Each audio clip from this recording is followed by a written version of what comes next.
6:30, welcome. We'll start the Sawyer County Board of Supervisors meeting. Ask the clerk to call the roll, please. Steve Carrianen. Kay Wilson. Tweed Schuman. Here. Stacy Hessel. Randy Newman. Mark Helwig. Tom Duffy. Marshall Savitsky. Brian Bissonette. Chuck Van Etten. Jeff Fahey. John Migheimer. Ron Kinsley. Sure. Ron Buckholz. Present. John Sorowski. You have a quorum. Thank you. Next item is pledge allegiance to the flag. I pledge allegiance to the flag of the United States of America and to the republic for which it stands, one nation, under God, indivisible, with liberty and justice for all. Thank you. We got her done. Number 4, certification compliance open meeting laws. This meeting has been noticed to the public and news media as required by section 19.84 of the Wisconsin statutes. Thank you. Number 5, the meeting agenda. The agenda is set. Number 6, public comment. Mr. Ben Kurtzwell. Please state your name, address, and try to keep it about 3 minutes, please. Said you have some handouts.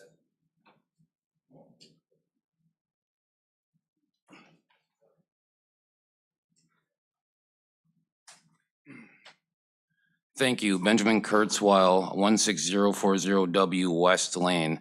I'm here today. I'm also the chairman for the town here, but I'm here in a personal capacity today. I'm going to preface this with my interpretation of the events. We have a situation where Mr. Alvarado, our county administrator, has decided to interfere in something as lowly as an animal control investigation. It's an incident that's been happening on my property since mid-June. Tried working with the neighbors, it devolved, and I contacted animal control mid to late July. I had fruitful conversations with Chaz Olson, the enforcement officer. There were several talks had with the pet owner. After August 4th and 5th, the last 2 violations, I sent an email to Chaz wondering if there was going to be a fine issued. And the response I got on August 7th, I believe, or August 6th, was no, there was going to be no fine issued. After speaking with Chaz, she personally told me that yes, she had threatened to issue a fine to this pet owner, but now would not, and I should speak to Mr. Alvarado. So I spoke to Mr. Alvarado on August 7th, I believe, or maybe 8th. He agreed that this was covered under the ordinance and should be enforced, but he decided that he did not want to enforce this ordinance. And now to preface all this, I've handed out section 1.10 of the animal code. All animals shall be kept under restraint. This has to deal with a cat, and that is apparently what the reticence of Mr. Alvarado is in enforcing this ordinance. Now, county administrator's duties, which again, I have also made a copy, statute 59.18 for everyone to peruse, is to enforce and to ensure the enforcement of Sawyer County ordinance, of the county ordinances that they are administrator of. We have a situation here where Mr. Alvarado brazenly told me that yes, this is something that should be enforced, but he has chose not to enforce it and has told animal control to not further their investigation, not issue a fine. So again, the question remains, is this the only type of thing that is the thumb being put on the scales of justice? This is very concerning. I know it may seem very minor to everyone in this room, but I do not believe it is statutorily allowed for a county administrator to pick and choose which parts of our ordinances to apply and then tell departments which parts of those ordinances to enforce. I believe it is a violation of state statutes. So please instruct the administrator to not interfere with enforcement of the county ordinances that we have in the books. If we do not like the ordinances and don't want to enforce them, let's change them. But as they are in the books, they should be enforced, and the county administrator should not be involved in whether an investigation continues or a fine is issued, especially for animal control. Thank you very much. Thank you. Ms. Linda Zoomer.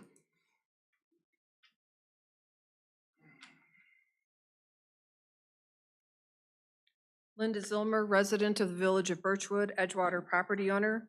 Earlier this evening, I sent 2 emails to all the county board members and the county administrator, and I won't go into great detail on that. But one of the emails addressed, there will be an action on a resolution to enter into a safe streets program for public safety. My email goes into my concerns that as far as actions regarding highway, that the county has not considered public safety first, such as in opening up all county highways for ATV, UTV routes, as well as the proper signage to prevent people from going on state highways. And so I hope that will be looked into in the next month at the committee level. And also another example, just one that I happened to find en route to Coudray one day, is there were pictures of a heaved culvert that I understand has been in kind of sad shape for a long time now. But if anybody hit that at any, other than a creeping over rate of speed, I would imagine damage to a vehicle or worse. And so what is the county's role in making sure that our roadways are safe and are signing some of these agreements and making a plan just about collecting the grant money? Another email I sent maybe kind of piggybacks on what Mr. Kurzweil has mentioning about Sawyer County has a history of being kind of the administrative coordinator form of government and then made a switch to administrator form of government. And there will be more instances that will be brought forward in the future about what is the administrator's role and what is the county supervisor's role. And part of that, providing the county board with information, whether it's an administrative coordinator or administrator, has to do with this bug tussle opportunity.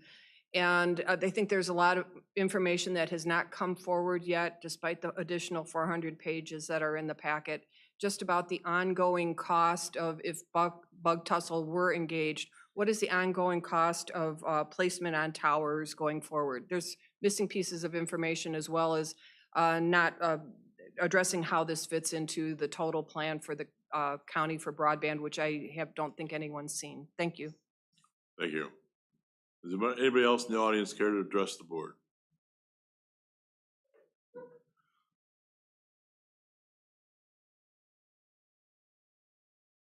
Steve?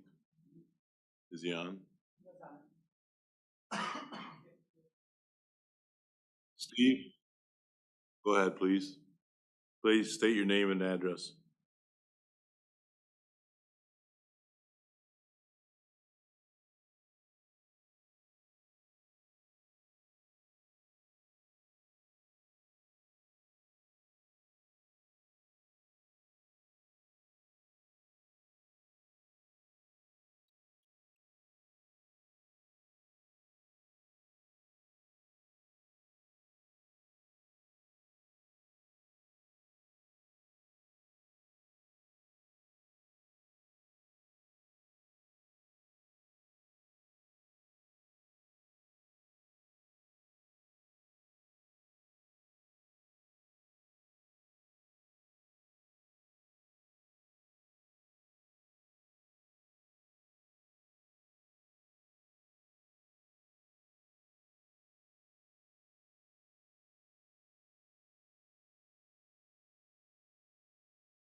Thank you.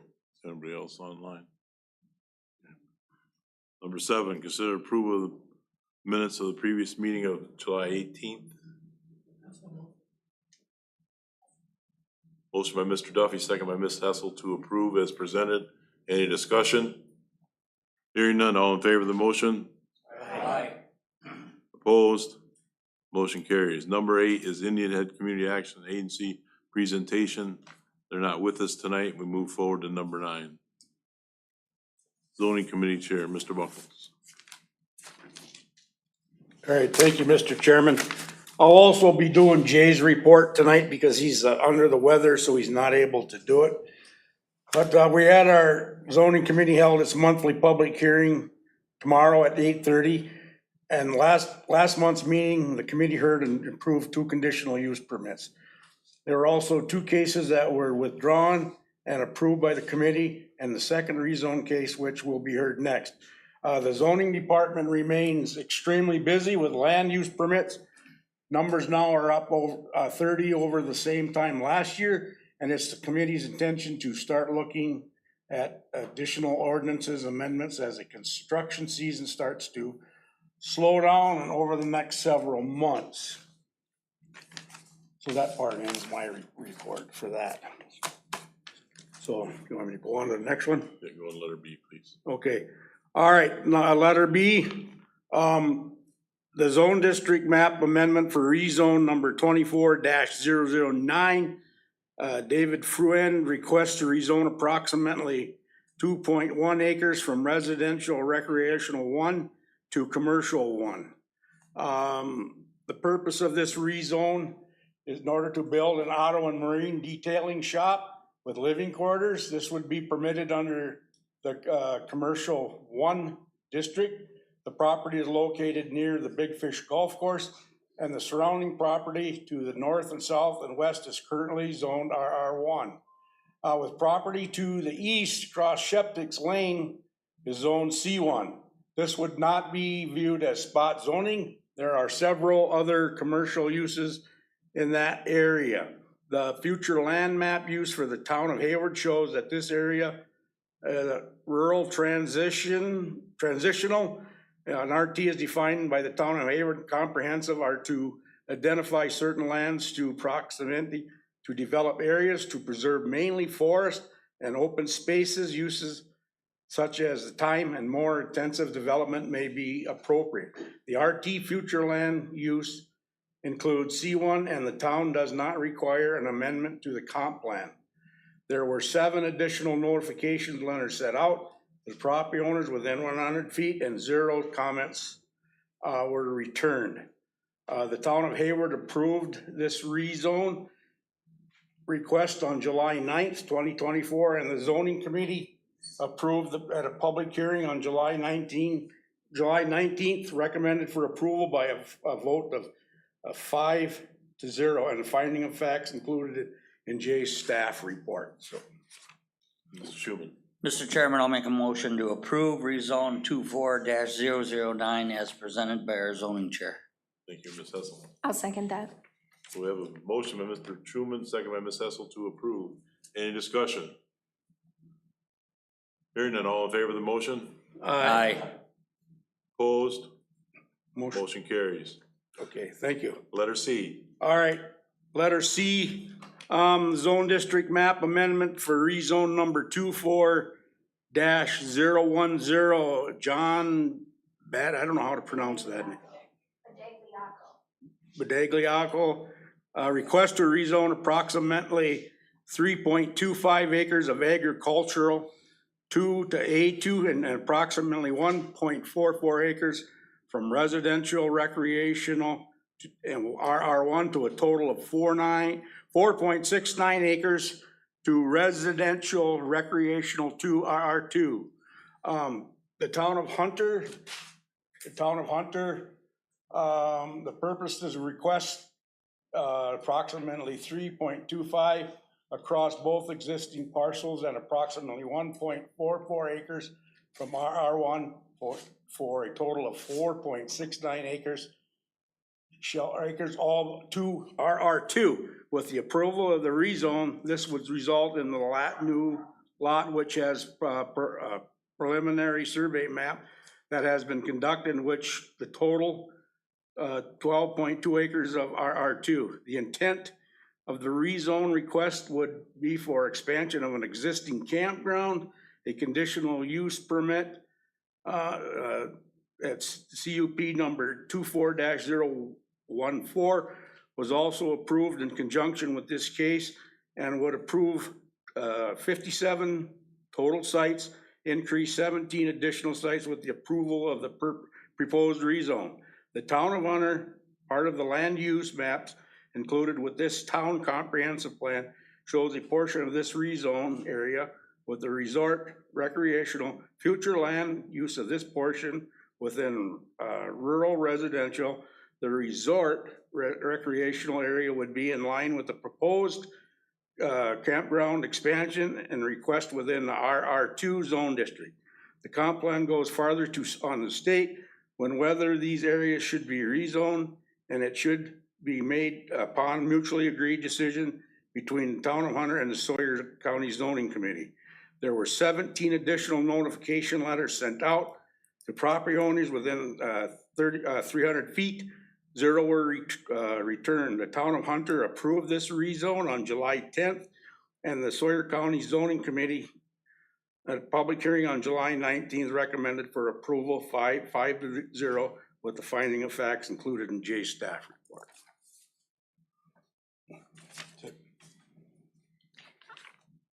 Ms. Hessel. I'll make a motion to approve rezone 24-010. Mr. Schuman. Second. We have a motion by Ms. Hessel, second by Ms. Schuman to approve. Any discussion? Hearing none, all in favor of the motion? Aye. Opposed? Motion carries. Thank you. Thank you, Mr. Buckles. Number 10, Public Works Committee, Mr. Helwig. Good evening. Public Works Committee update of the. Turn your light on, my friend. So sorry, thank you. Public Works Committee update of the Wednesday, August 7th, 2024 meeting. Maintenance are continuing to assist the IT department with running wire along with routine building and equipment maintenance. In addition to their normal business, staff responded to and completed 32 service requests, 50 reactive work orders, and 47 preventive work orders in the past 30 days. They completed the security fence for the branch 2 courtroom offices. They started remodeling the district attorney office area.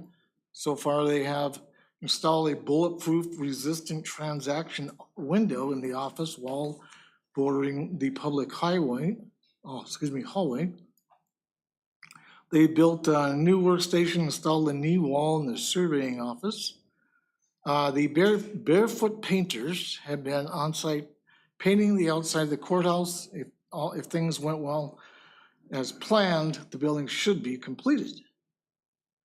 The highway department crews have completed all culvert replacement on highway C and D. Also, culverts have been capped on County C and will finish D this week. Then, excuse me, paving and shouldering was completed on County E and N. This work was from Mission Road to Jonas Road, along with County N intersection. Mowing operations still continue throughout the county. All state highways mowing has been completed. Currently, County H mowing is over half completed. County C bridge update. Pre-con was held at the Highway Department July 29th. Work started August 12th with a completion date of November 6th. Excuse me. As a detour was provided as the bridge be closed for construction. Crews are also in the process of completing crack sealing on 63 South from Washburn County line to Florida Avenue. Additionally, Sawyer County Highway Department endorsed the Safe Streets for All initiative, an inspirational initiative to achieve zero traffic related deaths or serious injuries in County of Sawyer. That's all I have. Thank you. Letter B, resolution safe streets. Mr. Alvarado, you want to touch on that, please? Sure, I'll touch on it and then Mr. Pino, the highway commissioner, is here and he can address it further. The resolution in the packet is effectively a template resolution that's provided by the program, the Safe Streets for All. Safe Streets for All was a program that came out of the bipartisan infrastructure law at the federal level. We're a partner under a grant that LCO submitted with LCO, Washburn County and Rusk County to complete a safety action plan. Maybe now would be a good time to let the commissioner fill in how that will be completed. Good evening. So we're currently in the early stages of this safety plan. We partnered, like Mr. Alvarado said, with LCO, Rusk, and Washburn. And what we're doing right now is kind of to comment on public comment a little bit earlier was the public is going to have input on this plan. We have a list of questions that are going to be put on into a QR code, which identified a lot of the safety concerns were with ATVs and if people own them or use them, and a lot of road hazards. So the public's going to have a big input in this plan. Like I said, we're in the very early stages, and that should be coming out pretty soon. I'll get it posted on the county website. Like I said, that's about all I know of this really right now is in the early stages. This is the first step. Yeah, this is first step was the application, but in receiving the funds and adopting or moving ahead with Safe Streets for All, sometimes these programs require you to adopt a resolution.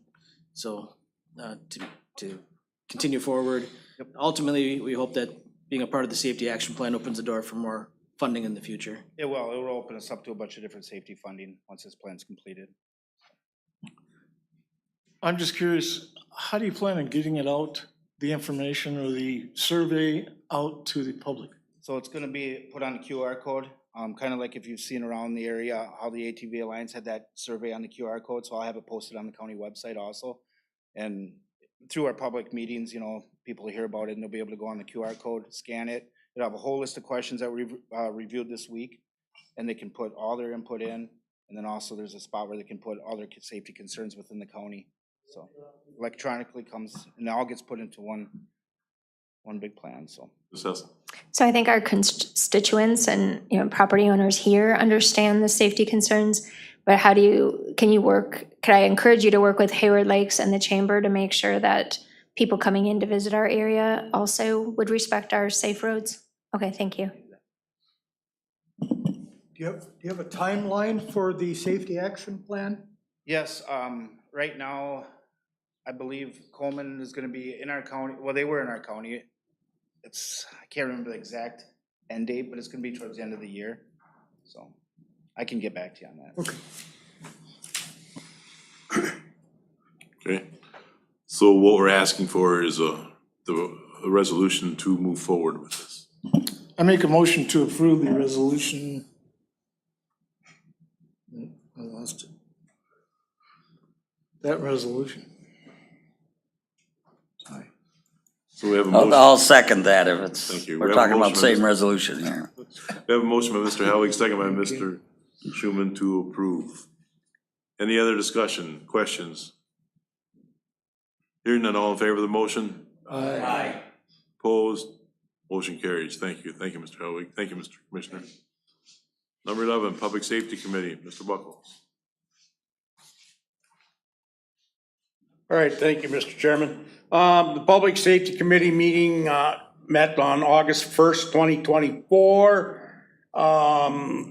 Judge Jackal advised that they are continuing to work on backlog of court hearings. Justice Point is working well, and their efforts along with staff is reducing the jail population. These are signs of a healthier justice system in the county. A written report was given by the clerk of court through the state debt collection tax intercept was $13,058.90 for the last period. The sheriff's report, patrol report was provided and reviewed. Sheriff Morotek and updated regarding a small plane crash in the county. The past weekend, the pilot was uninjured. The patrol volume calls increased to 770 last month, but less than this time last year. A full-time deputy was recently hired for the day position upcoming in the August 6th National Night Out Support for Law Enforcement. Jail report was provided. An average daily population is 75, with 1 having Huber work hours, 3 are on electronic monitoring, and the unemployment rate is 73%. The department staff participated in 3-part generational training and assisted the village winner in their July Jubilee. The Communication Center and Emergency Management, Deputy Rapinski reported 2 new hires in the Communication Center. Their call volume remains up from last year. Sawyer County will host an emergency planning course. They are assisting with HHS and sheltering exercises. Communication specialist report, I'll leave that up to Mr. Alvarado when he does his. Code enforcement specialist was written report. There is an increase in the number of dogs at the pound, and they are continuing to see animals at large. And the top number of calls, improvements to the facility continue, and some donations have been received. She is starting to draft letters for the public health and working with the zoning calls. Child support, a written report was provided. A total month of June was $783,775.83, with the amount collected was $1,191,180.09. Emergency services report was provided and reviewed by Mr. Fremmel that the higher number of calls in the city of and town of Hayward is due to the large number of calls to the nursing home and back. They're also getting sudden increases in young people having anxiety and breathing issues, and potentially due to Delta 88 vape pens and gummy access. Ambulance service review of calls are area ongoing, and a memorandum of understanding 3-year renewal between LCO and Sawyer County for the Criminal Justice Coordinating Council. We have not received communication from LCO regarding where this item stands. That ends my report, Mr. Chairman. Thank you, Mr. Buckles. Letter B, Mr. Abba, you want to introduce them, please? Sure. So we're gonna take a little time tonight to talk about the Public Safety Radio Network. A little background is, effective the first of the year, we switched our communications consultant. We felt the switch was necessary to address the deficiencies or the experiences our law enforcement, emergency services were having with the radio network. We made a switch to GenCom. We asked GenCom to assess what our current system was and address the deficiencies. This spring, they came back after doing that with, and they'll get into some of that detail, but essentially they said that our network is not adequate and there's limited improvements we can make with what we currently have for equipment and the tower sites. And so then we asked them to propose or design a system that would meet our expectations as far as radio coverage, especially for mobile and then portable radios. And so we're gonna get into that tonight. And some of you that are on public safety have heard this a lot, and I'm sorry, it's another update. But then at this point, we want to get the whole board on the same page as far as where we're at with their network, what the proposal is for a new network, the anticipated costs. We also have a company called Bug Tussle here that will also make a presentation. They are one of the options that we could sign on to in a partnership. When we talk about the new radio network, proposed radio network, it's going to involve moving or new tower sites to get the coverage we need. Bug Tussle is a company that has partnered with other counties to build fiber networks, fiber rings with towers located throughout the county. Their purposes for that is that they sell internet or broadband services, either wired or fixed wireless to consumers. They also lease tower space to cell phone companies. By partnering with them, though, we get a section of the tower that we can mount our public safety equipment on, our receivers and our transmitters to complete that network. So that will be one option. We also have Atollis Law. Ben from Atollis is on as well. If you noted in the pack, there's, I think, 15 or 16 different documents we uploaded this week, late this week. Those are the documents we've been reviewing. If we were to go to Bug Tussle, those are the documents we'd be entering into. The summary, and I'll let Mitchell get into more detail, but the summary of Bug Tussle is that we would partner with them. We would extend the county's borrowing capacity for them to build out the network. And in exchange, we get a small fee every year back for use of our borrowing capacity. And we get access to use the towers at no cost. I mean, we get to mount our equipment. We get to use 24 strands of their fiber as we need for the life of the project, which is 30 years. There is risk to that if they make the payments on the debt, there's a number of counties that would be entering into this agreement. One county, Fond du Lac, would issue the bonds to the investors, and then each county is responsible for their portion of that bond. Bug Tussle pays the debt service. If they ever default, there are provisions for their parent company to make the payments. If they default, ultimately it'd be the county's responsibility to continue to make those payments. We would in turn have a mortgage on the assets, the towers and the fiber and get that as our own then if we were to have to make the payments. So again, a lot of legal structures involved, and we'll have the attorneys explain that. But so the order we're gonna go in is have GenCom kind of give the overview of the current network and what they're proposing and how that would work, and then we'll have Bug Tussle up after that to explain their program.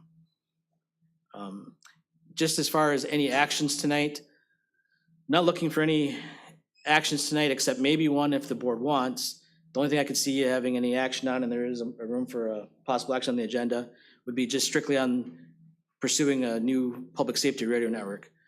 How we get that done, I think we need a little more time on. There is a timing issue with Bug Tussle. Right now, we have to either commit or not commit to Bug Tussle by September 10th. So we'll do the presentations tonight, see what the board has for questions. It's to get you all informed as to what the situation is and the options. And then if we needed to make any decisions, we would have another meeting. Right now, there is some discussion on that September 10th date maybe moving out. At this point, it hasn't. So if we have to meet that, we'd have to have a special meeting just to decide on the Bug Tussle option. If we don't go with Bug Tussle, then we are either leasing or building our own towers, and we have time with that. We actually look to put that into next year's budget. So with that, I'll turn it over to Gary from GenCom to give the radio presentation. I'll share. You got version 3 I just sent you? Yep, Thanks. I'm pretty sure I got it here.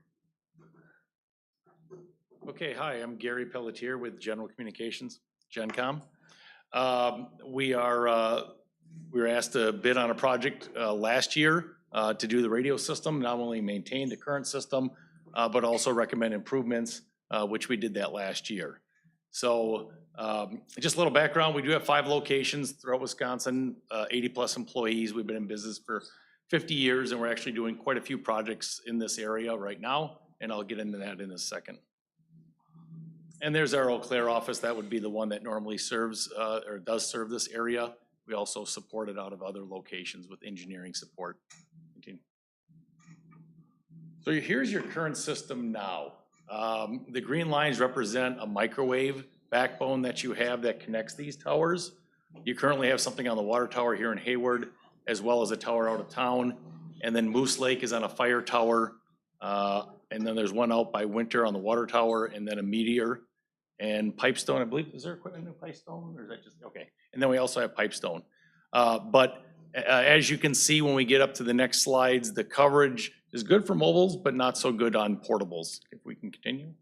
And this is the basic, right now, the upgrade is 6 sites. We've actually added a 7th site, and I'll show you why, to improve coverage in the southeast. And then, but it would be 3 channels, which you have now, a law channel, a fire channel. Those would go to digital. Currently, some are analog, some are digital, but digital covers much further. Just like you remember when your cell phones all had to be replaced from analog to digital over the years, your coverage did improve after that. And then there would be redundancies in this network. And the last thing I put up there is between fiber and microwave. Sometimes we link these towers via microwave. And other times we go through a company like Bug Tussle to do fiber. So each has their pros and cons, but fiber usually is a lower cost of ownership, especially upfront. So continue. So the one on the left, and sorry about the different colors, but the one on the left is your existing coverage. And this is mobiles. As you can see, your mobiles, if an officer is in a squad car, he can normally talk most places throughout the county. Next map. So here is when we get into issues, portable coverage. So if the officer gets out on Highway 70, in some areas, he can't even talk back to dispatch sitting outside the car. So that is definitely an officer safety issue. The proposed system would provide, on the right, would provide that type of outdoor portable coverage, as you can see. So you cover a majority of the county. The standard for a lot of bids are 95% county coverage. Everybody wants to say 100%, it's just like your cell phone, you're never getting 100%, but we try to get those into populated areas and the areas that have your roads that you have your coverage. There may be a nook and cranny somewhere that may, but as you can see, it's pretty good coverage off of this. Next slide, please. So this is the indoor coverage. Indoor coverage simulates more of a house, not necessarily a big box store, but that's why we have a site right in Hayward to cover most of the larger ones. But if you get indoors right now in your current system, you barely have half of your county coverage. So if the officer would step inside, he's not going to be able to communicate very well. The one on the right will give you a depiction of, and these are some of the towers we picked for now, but some of these towers may change, and we'll talk about that in a little bit. But so you'll have much more indoor, or much better indoor coverage. Next slide. Tower selection, and that's why we're working with Bug Tussle as well. They're looking at building a bunch of towers. There's some towers here, some that you own, some that are leased towers. I mean, we talked to SBA that owns a tower in Loretta, but some of these leased towers are expensive. They wanted $2,500 a month to lease space on their tower. And that doesn't even include a building. You'd have to still put up your own building. So you start renting in more towers, it gets expensive. And building your own towers can get expensive. And that's why I think partnering with Bug Tussle could be favorable to the county because of the reduced cost. But there are a lot of tower options. A lot of times when we do a radio system, even if it's a bid, we may bid to say these are the towers or the areas we need towers. And sometimes we're building towers, sometimes the tower may move a little bit. But in general, we're kind of looking in certain areas of the county for coverage, and you don't want them too close, you don't want them too far, but you want to get that county coverage. So there's a lot of options that Bug Tussle is looking at building towers in areas, and we can, a number of those could work as long as they're in that geographical area that we're looking at. So next slide. So just to give you some coverage maps, we were looking, I was talking to Andy about like Loretta, can we move the tower? Well, as you can see, when you move your tower a little bit, you know, Loretta can cover, you know, a little better, but you lose a little bit in the middle on the indoor coverage, and the right is the outdoor coverage. Next slide. And then here's the Connors Lake. If you add a site in Connors Lake, here's what your coverage is gonna look like. So again, every time we move a tower around, it could affect coverage. So a lot of times we'll also look and say, hey, this is an area of concern. We really need radio coverage here. So we would adjust and find a tower location or work with Bug Tussle to build a tower in an area that we really need it. The southeast with the Flambeau area, not a lot of homes down there, a lot of woods. So trying to get coverage in some of those wooded areas isn't the best because of all the pine needles and the leaves. So next slide. And then just another one, this is a site that Bug Tussle is looking at building in Kimberly-Clark. Indoors and outdoors, that's the kind of coverage you're gonna get. Still gonna get some spotty areas. And then next slide, we looked at what it would take, and Andy, you asked us about getting rid of Kimberly-Clark, but as you can see on the left, that's a map with Kimberly-Clark, and on the right is without it. So you still have a lot of holes unless we find a tower in the southeast. This is called the most likely server map. The different colors just depict which site you would most likely talk into when you're talking. So, and this is a simulcast system. So when the officer talks, a number of sites can pick up the signal. The best signal is then rebroadcasted to all the towers. So that way, countywide, you have coverage and everybody can hear everything going countywide. Next slide. Interoperability. The nice thing about this, we're currently, we put a new system in Washburn County. We're actively installing the Barron County system, and we're just starting on the Rusk County system. They're gonna have the same dispatch councils, Same radio system that we're putting in for them as we're planning on putting on for you folks. So the nice thing about that, you could do interoperability. If you can link one or multiple counties, they could actually pull up, if you had to leave your dispatch center for a bomb threat in the building or something, you could actually have another county take over your dispatch. They could actually bring up your profile on their console. We do that in a number of different areas to provide that interoperability as well as backup services for each other. So the good thing, a lot of the counties in this area are all putting in the same system and the same dispatch council system that you're gonna have. Next slide. Wiscom. So currently some of your channels, you're operating off of the Wiscom system. The Wiscom system is, the current one will be going away.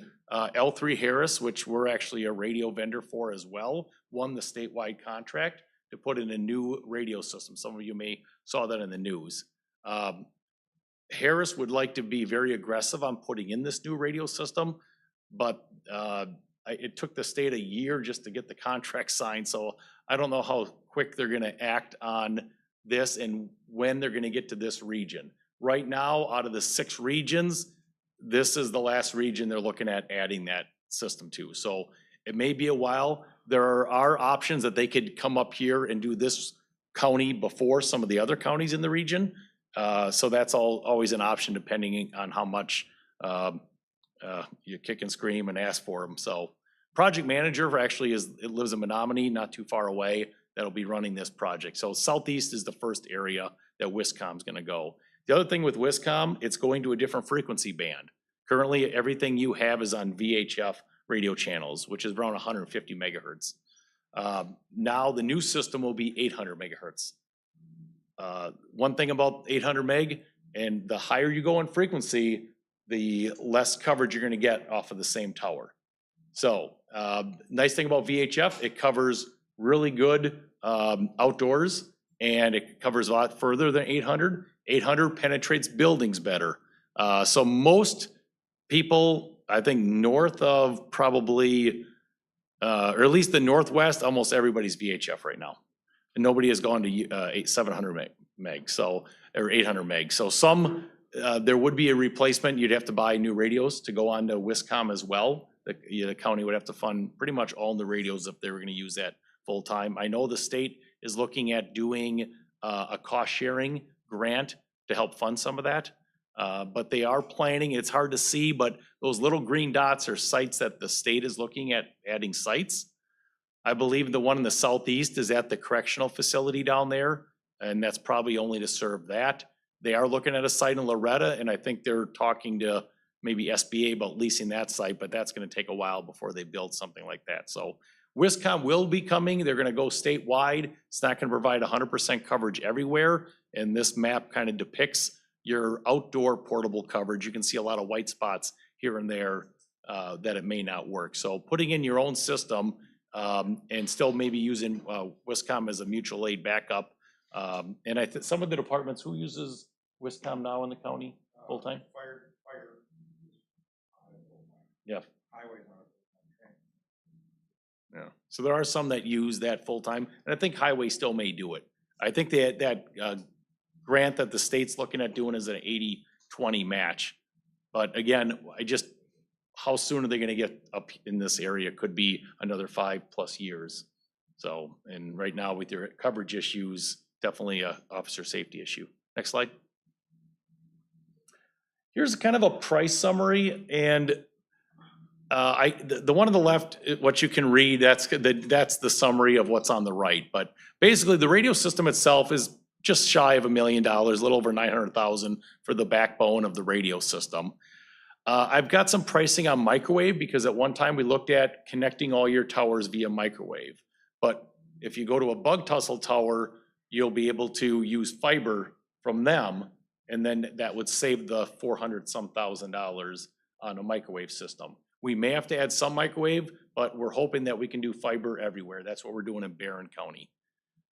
Just to give you an example, I think right now we're doing a project in Richland County. They're building a number of their own towers to a tune of over $3 million for towers that they're building that they're gonna own. So building towers and then putting up a microwave system, which is another $1 million for their microwave system, it can get pretty expensive when you're doing your own towers and your own microwave. So some of that can come away. Services and engineering, that's the work we're gonna be doing. And then towers, this is an average cost to build a tower and put in a building at that tower site. Usually there's a generator, a propane tank, a compound, you're talking almost $600,000. And that varies with the price of steel. So if we had to build a tower, you've got a lot more money doing a tower. So that's why I think looking at a bug tussle option where they build the tower, you go on their tower, you get their fiber, it could save a lot and bring your price of your overall radio system down. And that's it. Any questions? Are these slides available? Are you emailing those out to us? Yeah, I'll email the current proposal to everybody. And I should maybe just say, like, the tower site point, everything is malleable at this point. There's no committed tower sites. With Bug Tussle, we've looked at their options, you'll hear where they've proposed towers. Literally today, there was new tower sites being discussed, so when we get to that point, whatever route we take, there'll be, a solidifying of We'll which work with towers we're them gonna on work when they with. find a potential site, like he sent some more out today, we will run coverage maps, and that's what you see. We run our, and then we'll say, hey, we need to go either higher on the tower, and I think is there an ordinance for tower height, right, 200 feet? So. Yeah, you can go higher with a guided tower, but then you With a have to guided show tower. it's a higher threshold to. And normally when you're, cell towers are normally about 200 feet tall. Sometimes they're a little taller, but there's a lot more cell towers all over the place.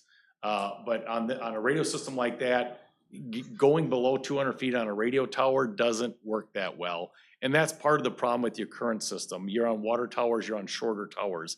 You really need to be on taller towers to make a system work countywide. So I would say that if we should work with Bug Tussle to make sure they build the height adequate enough. And we're looking at, up to 300. But usually about 250 is a good place for us to put our antennas, 250 to, but definitely under 200 just doesn't work really well for a radio system. And then, sorry. You're communicating with our law enforcement, our EMS, just to see where their dead zones are? I mean, not. Yeah, I mean, we've got a That's relationship with the sheriff, and we're currently fixing or doing what we can to take care of your system now to get it by until we get a new radio system. So, yes, we did an assessment, and I think we have a pretty good idea. And we'll definitely be working with the sheriff and them on the coverage maps to make sure it looks adequate for what their needs are. Okay, thank you.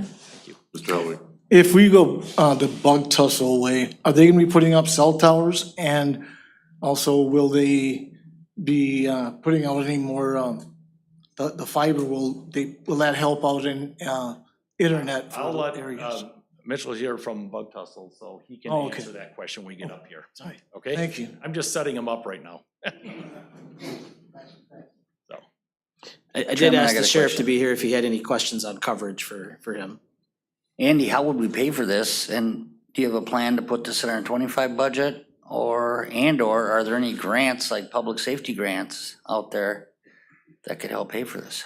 Couple things there. All right, let's start with grants, work backwards. So there are anticipated to be some grants with Wiscom, but that's where Gary was talking about that they've been working on the upgrade of the Wiscom for a few years. They finally signed a contract. yeah, the grants there are for mobile, portable radios, not for infrastructure. And we're probably looking at years before they get up to this region, most likely. Yes. So like I said, they're very aggressive, but I just know how slow the state is on acting on. Yep. On getting And then, leasing towers, things like that. Right. Building towers. part of the proposal originally was consoles, but we did already get a grant to fund the cost of the replacement consoles. Yeah, so yes, the console's already been paid for, and we'll be installing those as part of the system. How to pay for it. So either way, whether we go with just like working with GenCom, we're gonna site our towers and build towers or lease them. I've worked out some budget numbers. We're looking at, probably 2.75 was the original numbers. So if we did that route, we'd have to pay for that somehow. really the only reasonable way would be some type of bond issue or debt service. And that's what, if we go that route, we would propose that as part of next year's budget. And the effect on the levy depends on our equalized value and our overall levy, but we're anticipating that the net effect would be less than 10 cents per thousand if we finance that whole thing. If we go the Bug Tussle route where we extend our borrowing capacity to them, which again, it's up to 16 million that we would let them use, we would still have to pay for the cost of the net or the equipment, some microwave shelters, things like that. We're still looking at probably $1.5 million of costs that we would have out of pocket. And again, we would propose that would be part of a bond issue. Mr. Buckles. Yeah, as Gary said, there is also, I don't know, all you board members probably know this, but there is a correctional institute out there in southeastern Sawyer County. It's minimum, I think, Sheriff. They're not, you guys don't have too much problem down there, but you've been down there called a few times though. So, that's just a safety concern. Yep. And that's why we're going through all this, because the coverage is not there. And it's a concern for our deputies, our ambulance, our EMS, fire departments to have the safety that they need for their radio coverage. Thank you. If there's no more questions for Gary, I mean, he's not leaving. Yep, nope. But we'll go move on to Bug Tussle so you can learn about their.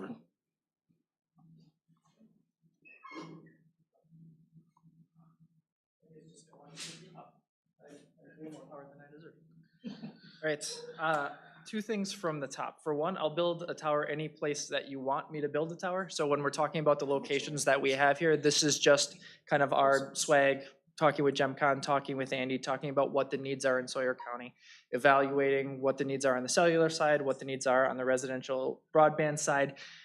But to that end, if what we're talking about today isn't 100% right, these at this point are just dots on a map, and we'll move them around and we'll build the towers where you need them to. To that end, I want to build 300-foot towers. Those are the ideal tower height to cost ratio, kind of what you need for ground space, how all those pieces fit together. I want to build 300-foot towers. I want to build towers that work for you, that work for cellular companies, that work for fixed wireless side, and that's kind of the sweet spot there. Your ordinance, and we don't have to talk about that today, makes that a little complicated, but to that end, that's what we want to build. So the rest of my discussion is going to be a lot broader than public safety, and we can certainly bring it all back into the public safety side of it because that's technically the agenda we're speaking under right now. But Andy asked that I walk through kind of the holistic piece of our program with you all, as it's the first time many of you have heard it. So my name is Mitch Olson. I'm Chief Development Officer with Bug Tussle. Bug Tussle, and if this would click for me, thank you, is a internet service provider founded in Green Bay in 2003. Our founder is a gentleman named Steve Schneider, who worked with Cellcom, or Ensight is their parent company, for about 20 years prior to starting Bug Tussle. In our infancy, we were a traditional cell phone provider, primarily regional, primarily Brown, Kewaunee, Door counties, kind of over there. And we've gone through several evolutions as our company has progressed. The biggest things we are into now is one, our relationship with national carriers on the cellular side, two, fixed wireless broadband access, selling to homes and businesses within eyeshot of the tower, and three, the big four-way that we're making into fiber through the bond program that we're talking about today. We have operations in 75 counties throughout Wisconsin, southwestern Iowa, a handful in Michigan, and a handful in Minnesota. And as of today, we have, I just asked 214 employees, but obviously that is a fungible number, so I put approximately on the slide.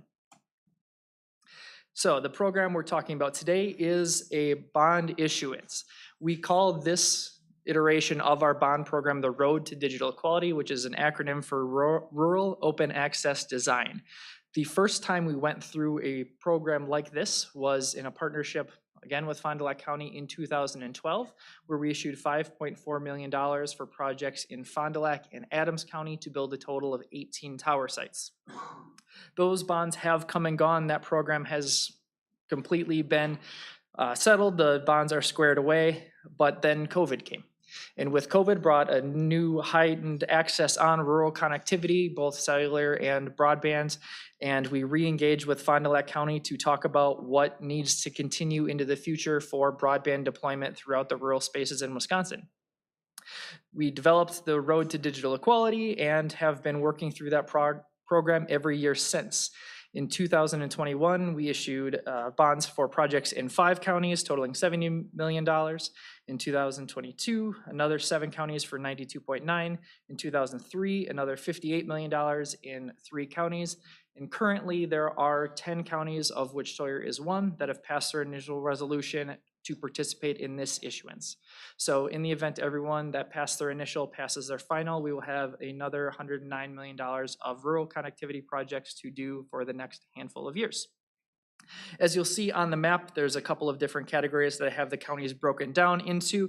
The blues are part of the first 3 bonds. The reds are the new players to the 2024 issuance, and then the purples are both ones that participated previously, and we have re-engaged for a second issuance in this program. So fundamentally, Bug Tussle is really an infrastructure company, and we want to do an infrastructure project. We want to build towers and we want to build fiber. It makes sense to partner with governments and municipalities in this venture because these assets serve a lot of purposes, as we just talked about at length, and GenCom can attest to, is fiber and towers are something that the county really needs to operate efficiently and to operate effectively, but that's not all that towers and fiber are good for. So we partner with cellular carriers on that side. We offer our own fixed wireless broadband product.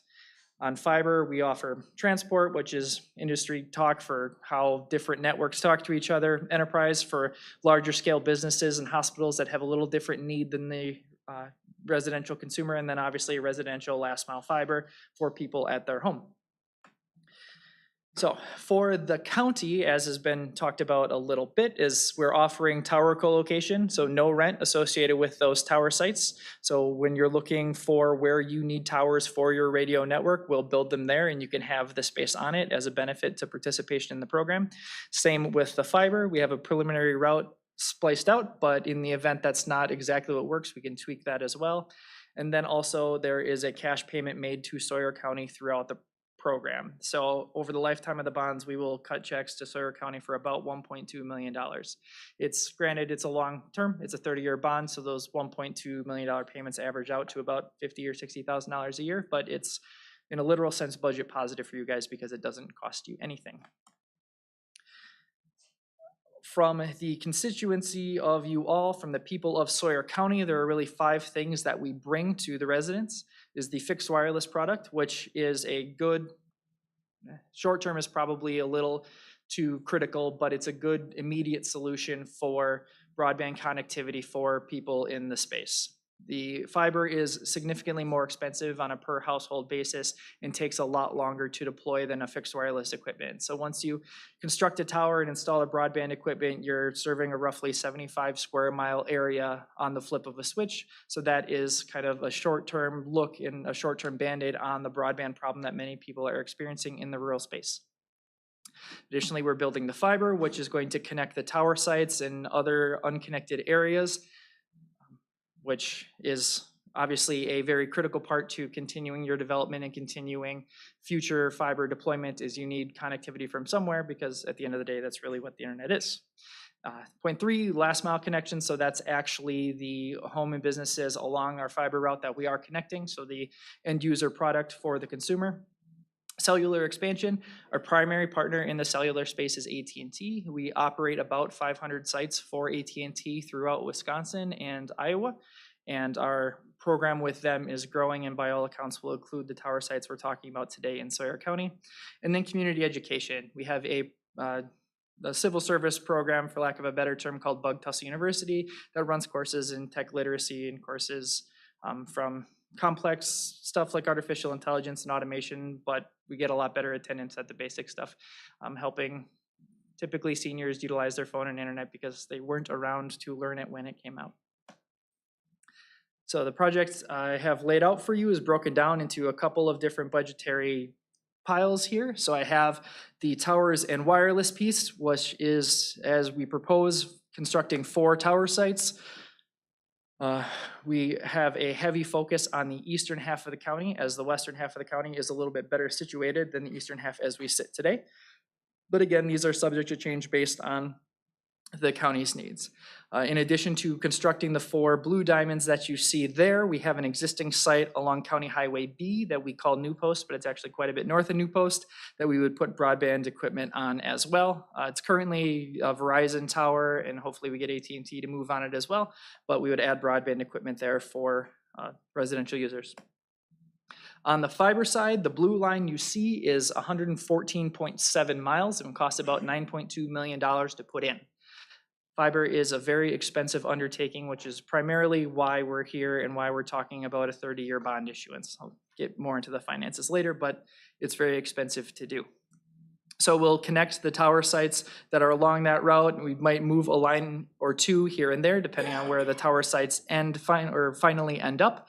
But the goal of this is, one, to connect a couple of communities that we're touching on both sides, partnering with a couple other local providers who have fiber throughout the area, or I should say on both ends, not necessarily where we're looking to bury our fiber, but connect the tower sites and connect homes and businesses along the route as well. I don't know why I did that. And then the last piece is the budget allocation for the fiber route. There's approximately 1,500 homes along that blue line, and so there's a budget allocation for what it takes to actually do those drops and the on-premises equipment for the end user in that space. So in project summary, the numbers that we just went over are 99.2 for the middle mile, 1.4 for the fiber to the home, and 560,000, excuse me, 1.4 for towers and wireless, and 560,000 for the fiber to the home. Adding together with the costs of issuance, which are related to the bond mechanism, is about 4.6 or $4.76 million, bringing the total issuance that we're asking and talking about today to $16 million.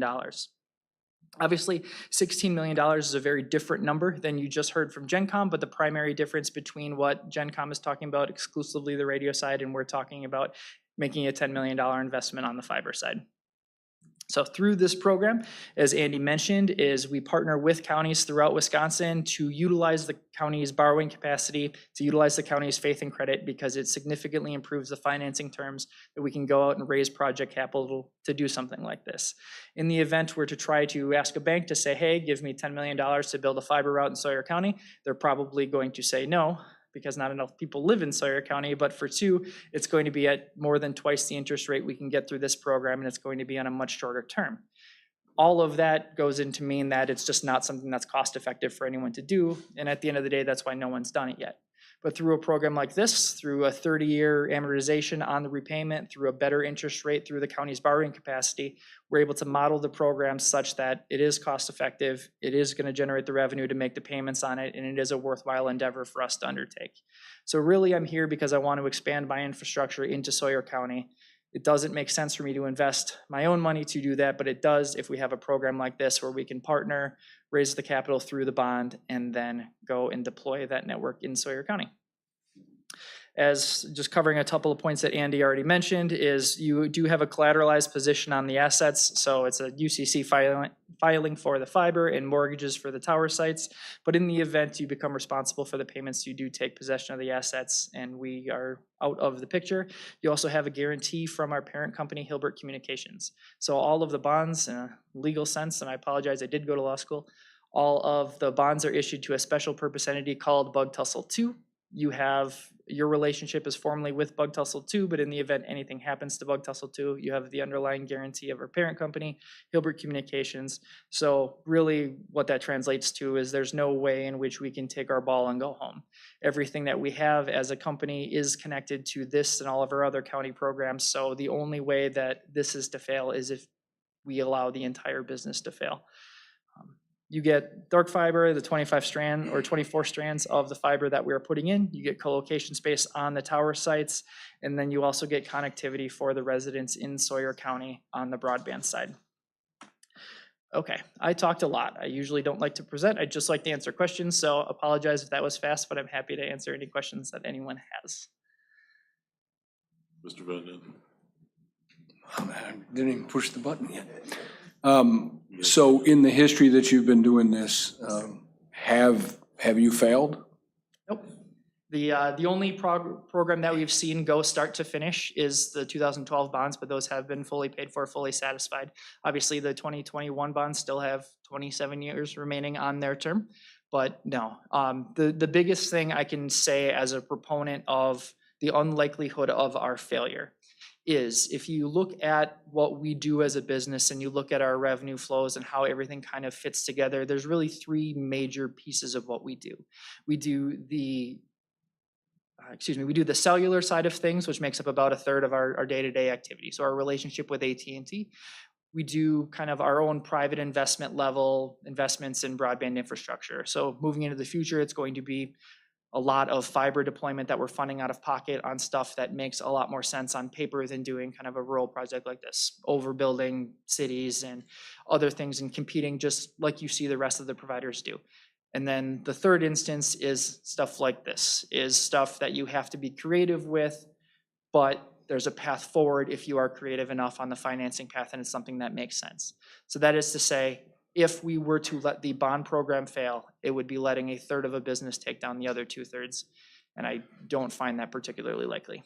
And so bug tussle now, I mean, I've seen you guys come in to like winter. So you're coming, was that bug tussle that there's a fiber coming from It's probably Novato. Price County? Yeah, Novatos would be Price County Telephone. But so we have, the only activity we have in Sawyer County at this point is the tower we did build in New Post. We have a couple of towers that are in progress in the southwestern portion of the county. We call them Meadowbrook and Edgewood. I think GenCom calls them something different, but they're both down there. And also, so with all the money that's coming from the federal government, so Wisconsin just got approved for, what is it, $100 million, $1 billion, I don't know, but it's through 2030. Are you doing any of that so this is going to offset and pay for some of this? How this program relates with BEAD is going to be a little bit complicated. For those of you that don't know, the name of the federal grant program that is kind of working through its paces right now is BEAD. Wisconsin was allocated $1.055 billion for rural broadband development projects. It is a federal program, and as GenCom mentioned, it moves at the speed of government. So still figuring out how all of those pieces fit together is going to be a little bit interesting. On the provider side, we have an October 1st due date. So we have to signify to the state that we want to play by submitting our letter of intent. Sometime between here and there, the state is going to issue the defined project units that we'll have the opportunity to bid on. So in the event we move forward with this, it's very likely that I'll be back in front of this board asking for your support on a BEAD project because that's worth a handful of points in the application as well. But to that end, as we sit today, nothing about the project and nothing about the budget for the project is BEAD contingent or really factors into BEAD. In the event we're able to have the timing hit right and push a couple of those things together and we can leverage this money against BEAD, we'll absolutely take that opportunity and that'll just result in further deployment in Sawyer County. But as we sit today, this is not waiting for BEAD. We've seen some positive signs on BEAD that it's going to manifest pretty quickly, such that we'll be able to get the applications in ahead of time while we're kind of working through the engineering process on this project in the event it moves forward. And then we can take some of the bond funds, use it as a match on the BEAD, and then claw some money there and kind of work it all together and get the most coverage out there as possible. Why towers instead of satellites? So towers are definitely a improved product to satellite, even if you just think about it at the bare physics level. Satellites are a lot further away. So what you get from your latency and what you get from your actual connectivity, and even what you get from the cost of sending a satellite up or performing maintenance out of satellite is significantly worse than towers. And he echoed me a lot ahead of time, and I'm going to keep talking about GenCom. But as GenCom mentioned, and as you're seeing in your radio space, as they switch frequencies that carry more traffic by rule are shorter. And so as both in the public safety space as well as a cellular space, as you're improving your technology, your wavelength is getting shorter, your need for towers are increasing. Because just the coverage isn't as good as it once was at the previous tower density level. But even further with that is your connectivity to space is being weakened by what the tower is as well, or by what the frequency is as well, excuse me. Speed also, fiber provides much faster data, as well as 5G, 4G, maybe up like a Starlink satellite. Yeah. There's just a lot of rural that can't get fiber or to towers, so they've had to go to satellites. So I was just wondering, why that wasn't more free. Yeah, there's definitely a play for satellite. It's not going to be a 100% perfect solution, or nothing is going to be a 100% perfect solution for everyone. At a certain level, it's definitely going to be fiber because the math pencils. At a certain density, it's going to be towers because the product you get is ultimately going to be a little bit better and a little bit more reliable than you're able to get on satellite. But there's a level of density where the tower isn't even going to be good enough, and looking up is going to be the best bet. My in-laws have Starlink. They like it sometimes, they don't like it other times. It's definitely comparable to the fixed wireless product that we offer, but even then it's a lot more prohibitively expensive than the fixed wireless program for us. Mr. Helwig. Say if we say, okay, we're gonna flip on, we're gonna go with bug tussle, what is the time frame to make this all happen? So I'll give you a couple of answers there. The structure of the bonds they're issued for 30 years. For the first 3 years, interest payments are capitalized as part of the issuance cost. So no payments are due from us for 3 years. Theoretically, that is the construction period. That is, we have kind of a runway to build the assets that are going to generate the revenue that are going to pay for it. So 3 years 3 years, no interest, 4 and 5 are interest only, and then the full principal payments start in year 6, which is to say the bond program contemplates that it's going to take us a while to build it. 12 to 18 months is what I want, especially on the fiber side. Tower side, every once in a while you'll get a couple of towers that lag due to environmental regulatory issues. But I would like to see substantial completion of the project in Hayward or Sawyer County by the end of 2025. In a perfect world, 2025, end of 2025. So then possibly because of the wireless that's gonna be put on the towers, people could be getting some internet Yeah, absolutely. at the end of 2025. Because the New Post Tower in particular, because that tower is already standing, the second you greenlight this, I can go buy that equipment and put that up. Thanks.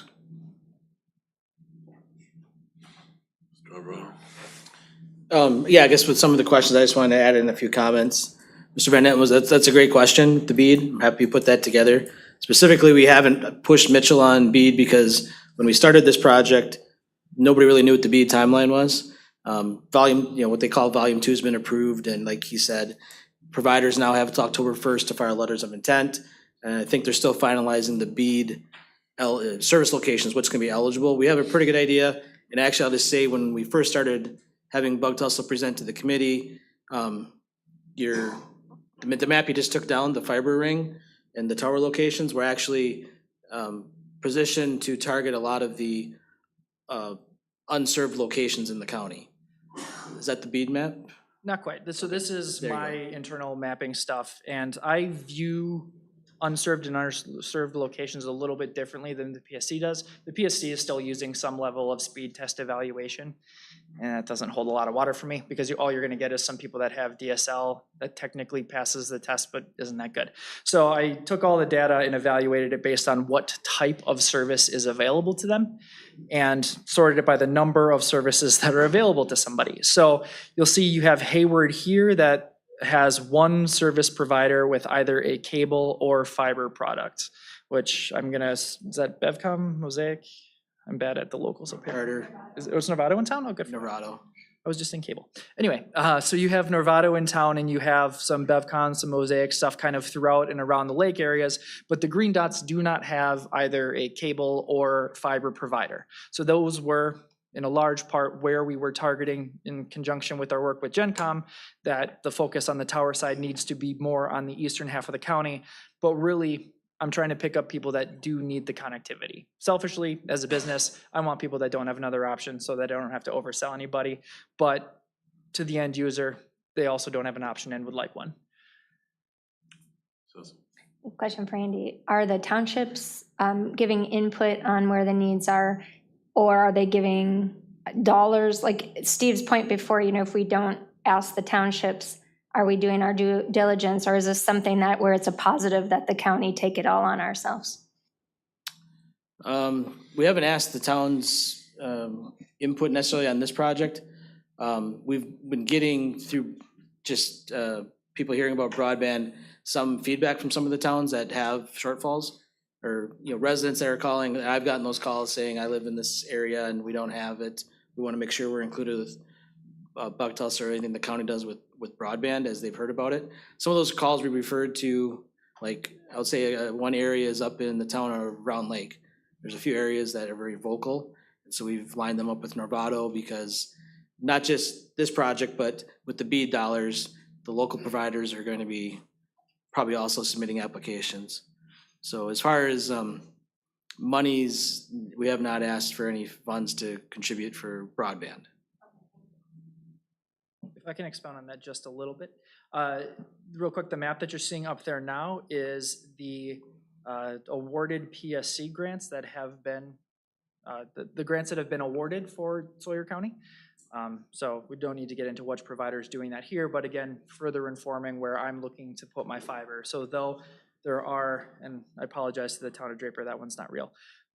But where I'm looking to put my fiber is not stepping on Norvato's toes, not spending money to be the second provider where someone else already is when there's such a significant need in the middle portion of the county here where no one has really reached out to yet.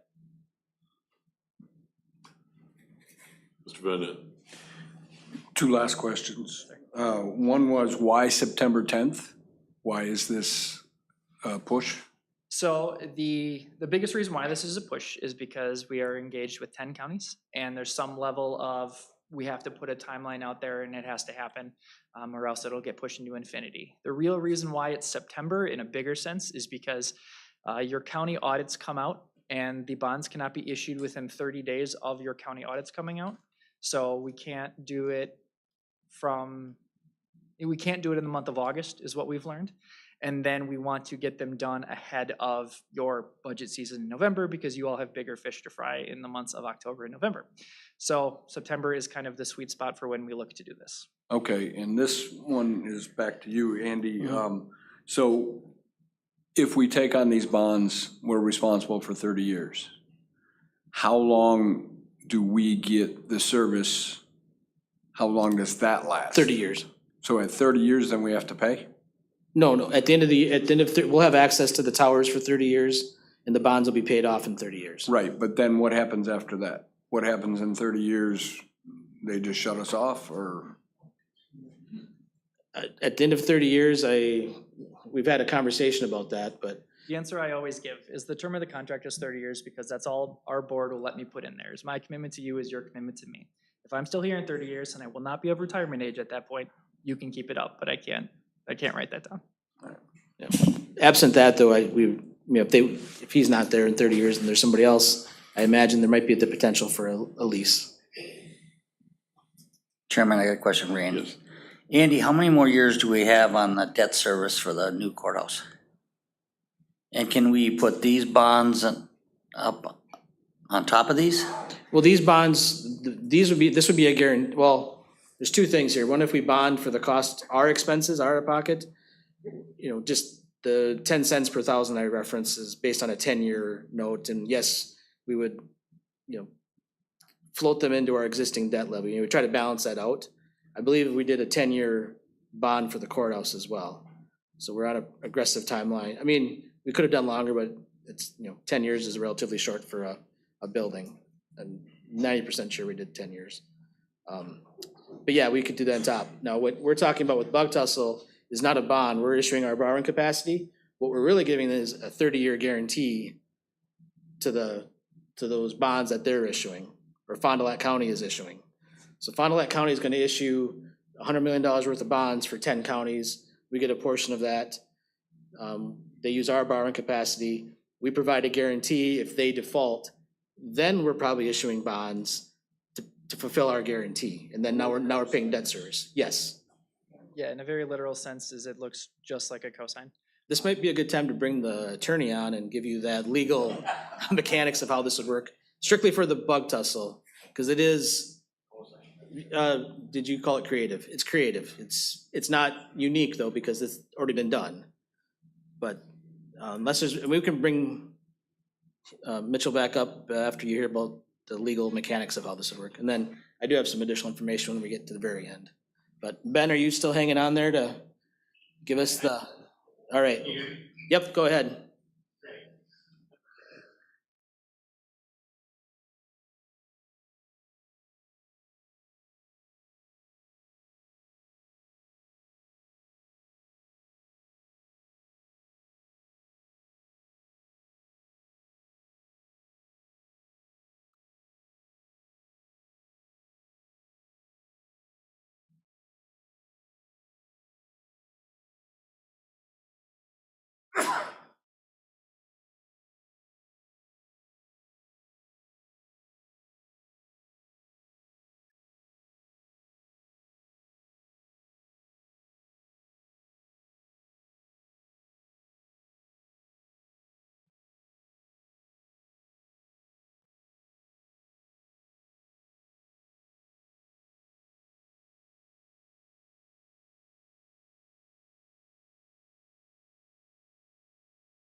Ben, I put up the schematic just in case you want to reference it at all.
I'm not sure I guess- who this question goes to, but didn't I hear like a 1 million plus like upfront that we had to pay, or is that my? Well, you talk about there's over the life of the project for use of our borrowing capacity, Buck Tussle is gonna pay us about 1.2 over the life of the project. It's like $50,000 a year, and as the bonds pay off, the annual amount goes down. Is that what you're referring to? I might be thinking about. Okay.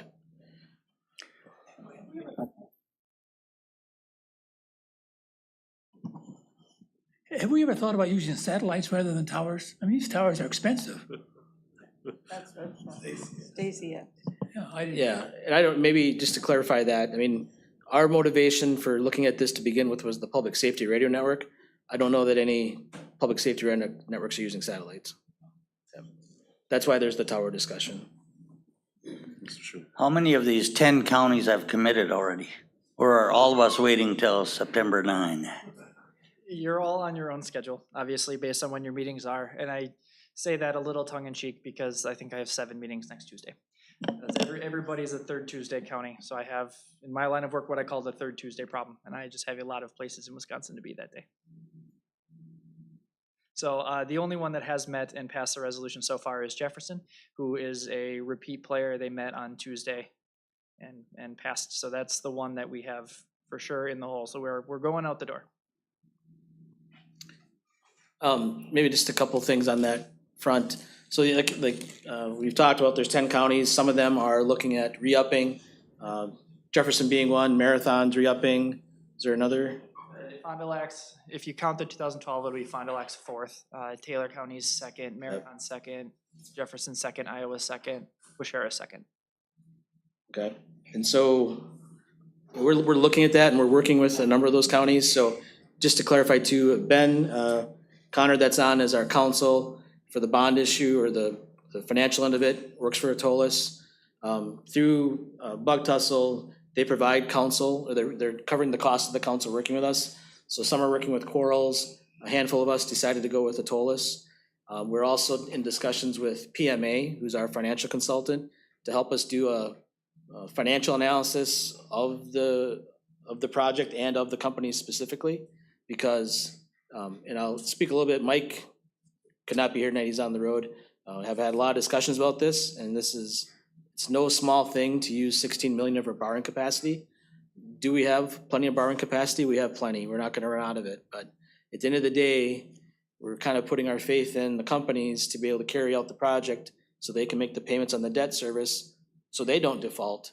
And then it comes to us. Now, if they default, what is their financial wherewithal? Not, like Mitchell said, Bug Tussle 2 is a new entity that's gonna facilitate this project, but really it comes down to Hilbert Communications. And so we're trying to get just a comfort level so we can tell you, this is Hilbert's been in business a long time, but just by what you've seen, 10 plus counties, they've taken on 200 million in debt service in the last 3 years.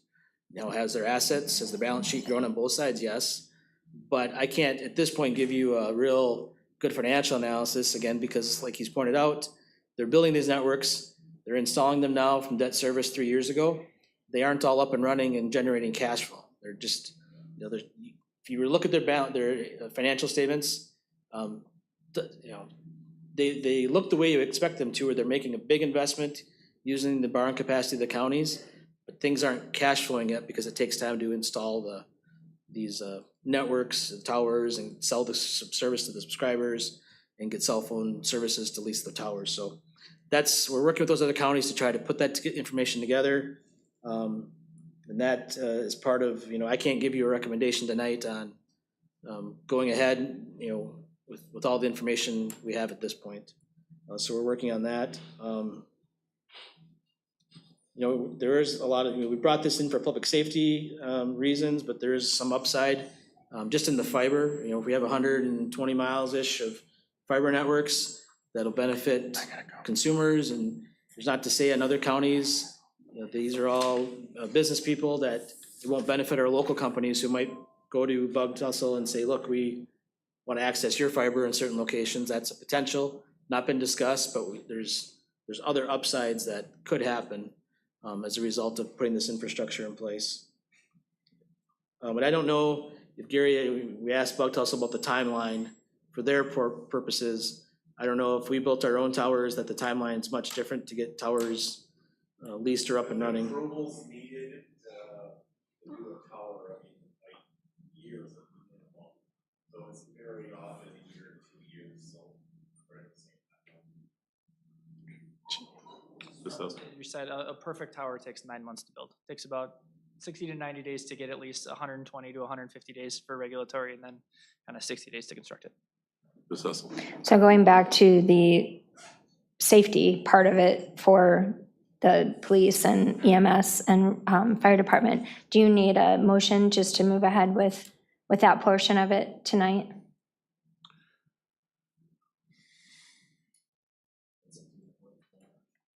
We have 2 steps. One step is we can, if we wish to make a motion to move it forward, or we can wait and try to gather more information. If the deadline stays of September 10th, we'll have a special board meeting, because you know what? There's a lot of information being thrown to us, but there's a lot of information out on the other side that we have not talked about yet also. So I don't know. Yes. Go ahead, Mr. So doesn't this have to go to Public Safety Committee first? It should. Public Safety has already made a motion to move ahead with the network itself, the Public Safety Radio Network. We did? You did. Not which option though. Oh, that's what I'm getting at. Right, no, the Public Safety Committee made a motion to move ahead with, that we need a new public safety radio network. Yes. How we get there, they have not. Okay, that's my question. Doesn't that have to go back to them, or does it just have to go to the county board? It could go back to them, or it could just come to the board. Because of the Bug Tussle timeline, we put it on the board agenda tonight. Yeah. To get the full board on the same page with information. Okay, all right, thank you. Public safety also meets early in the month, right? Yeah. So we'll be okay. Yeah. Mr. Schuman. Does the motion at public safety have to come to us today so the whole board approves it? It could, we did put it on for a possible motion. Yeah. And that's, if you were gonna act on something, you're not, I mean, it's not required, but if you were gonna act on something, to me, it would just be on moving ahead with, to build a new public safety radio network, not how we get it done. I make a motion to do that. I'll second it. Then in discussion, I know we're Just a minute. oh, I'm sorry. Ms. Hessel made a motion to, how'd you state that? Build a new public safety radio network. It was second by Mr. Schuman. Yes. Discussion, go ahead, Mr. In Schuman. discussion, we're co-signers with Bug Tussle. What's GenCom gonna cost us? All right, let me just clarify just on the motion, that would just be Yeah. that we're gonna build a new public safety radio network. You're not committing to how we do it or the financing. I'll bring that later. Okay. Yes, So I just want to make, Andy, you're still going to be, between now and September 10th, you're still going to be having more meetings with Bug Tussle and GenCom? Yes. So that was under discussion, correct? correct. That is part of the discussion. Thank you. Mr. Bissonnette. So I have a question. So my understanding of this rate, $16 million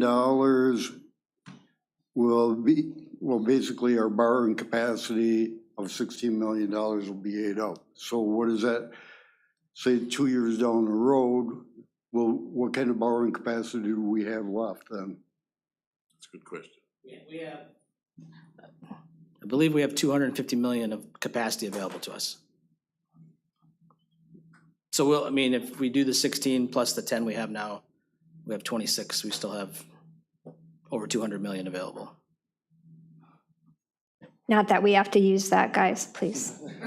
And just if I could clarify between, I mean, you can act on this motion just on the network that gives myself and staff, we're moving ahead to figure out which one of these options, to bring back the information for both of these options. I think it's just a clarifying point that the board's committed to a new network. Between now and September 10th, we're gonna try to see if that deadline is firm for September 10th. If it is, I'm gonna communicate with the board chair that we'll have to have a special meeting prior to the 10th. And public safety, yeah. Any other discussion? Go ahead. Yeah, I'm okay with whatever we have to do to get this moved through the county board. I mean, I guess I don't care if it has to come back to public safety, but to me, and everybody knows where I'm at on this, it's a big concern to get this approved. However way we go, just for the safety of our officers, our EMS, and our fire departments to be safe in them areas that they don't have any portable coverage. So, Thank you. Any other discussion? So we have a motion by Ms. Hessel, second by Mr. Schuman we're moving forward with a plan. All in favor of the motion? aye. Opposed? Motion carries. Thank you. Is there more information we want to share regarding this at this time? I don't have any more information, just if you have any more questions tonight, they're here, but otherwise communicate to me the things we need to address that you go home tonight, think about it, have questions we need to respond to, so we're prepared the next time we meet to discuss it. Thank you.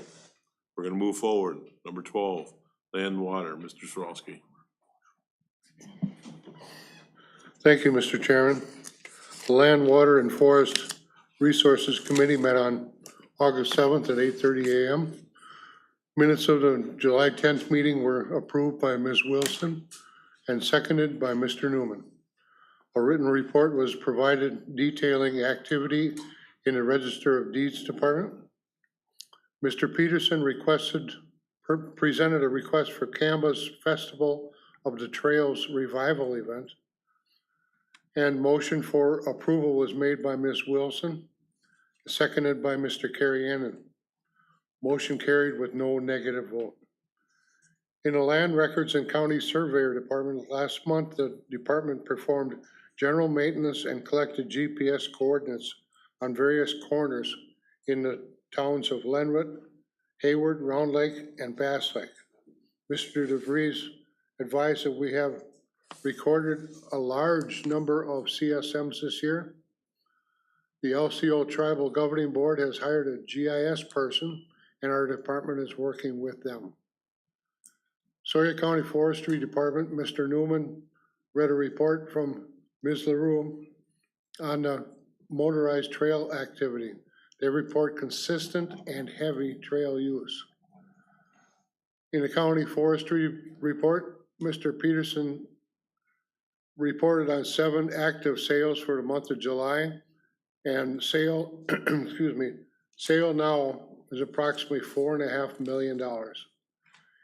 In the DNR forest report, the DNR will continue road improvements to the Parks Farm access road off the Thornapple grade in the town of Winter. This access is vital to a wildlife management area for the Wisconsin DNR. The Draper Road Project Sustainable Forestry Grant application has been signed and submitted with all required supporting documents. In the zoning conservation department, a written report was provided showing that they are continuing to monitor water levels on the 7 county-owned dams. Mr. Kozlowski reported that they have completed many trainings for lake associations. And that includes my report. Thank you, Mr. Salsky. Any questions? Hearing none. Number 13, Health and Human Services Board. Ms. Wilson. Thank you. We met on August 6th. We had public comments from Holly Holly to update a program called Care Portal. We had no committee report from LCO. The Senior Resource Center report was provided outlining fundraising, recent fundraising, and one of the providers, Lynn's Meats, raised over $2,000 for the Senior Resource Center. Ms. Fitch advised that a large donation was recently received for the Senior Resource Center. We reviewed the billing process for Health and Human Services, and they're looking for ways to provide cleaner and quicker billing through electronic billing. They asked for approval for an all-staff training day in November, which we approved for either the 12th or the 20th of November. In the long-term care report, there were 26 ADRC referrals, 4 dementia care consults, 10 new benefit specialist referrals, and 39 open adult protective service cases. Sawyer County is one of the significant users of the Aging and Disability Resource Center in the state. Elder Abuse Awareness Day was recognized on June 15th with a display of purple. Behavioral health care services are being offered on a limited basis because there's only 2 clinicians that are employed at this point for clinical services. Let's see, in children long-term care, there are 53 right now with 60 expected by mid-August, and there are only 2 providers for those services, and with projected 60, they feel that this is going to be unmanageable. They're extremely busy completing state reports and grants, and they're also working with Youth Justice for diversionary initiatives. Referrals from the schools continue to increase. Mr. Bodo reviewed the crisis contacts, and they have been successful in developing diversionary plans and reducing hospitalizations. Northland Counseling has been keeping up with our demand so far. In mental health care, Mr. Alvarado presented a resolution requesting that the state of Wisconsin provide state funding to cover the full non-federal share of MA and crisis services. And this resolution was passed and will be forwarded to the full county board. We also reviewed a resolution that was passed by Polk County advocating for an inpatient mental health care facility somewhere in the north because of the recent closure in the Eau Claire area. In Child Protective Services, we're working on 2 grants for a diversionary program. Right now, there are 41 open cases for youth justice.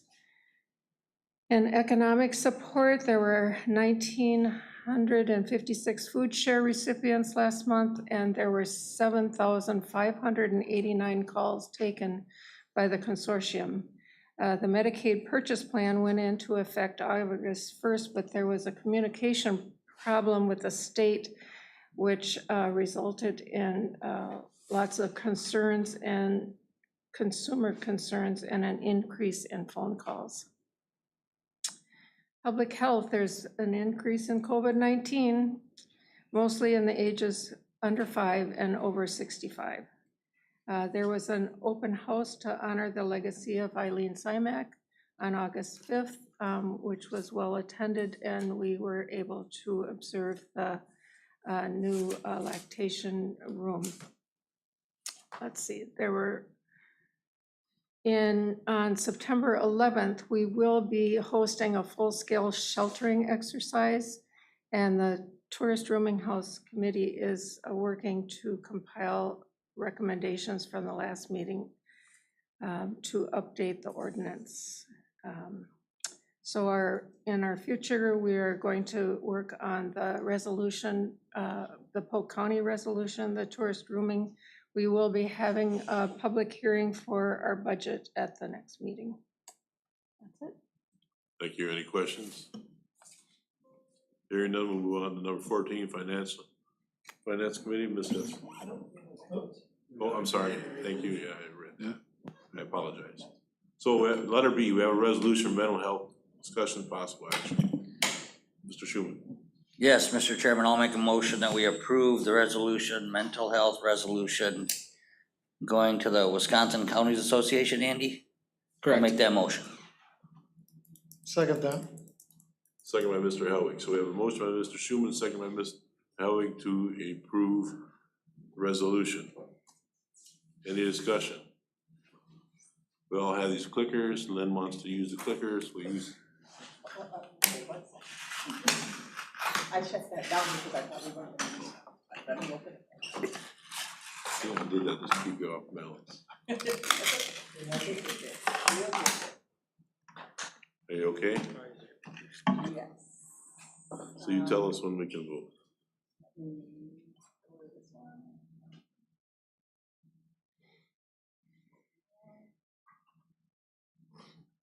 Voting should be open. So you're voting on the motion of mental health.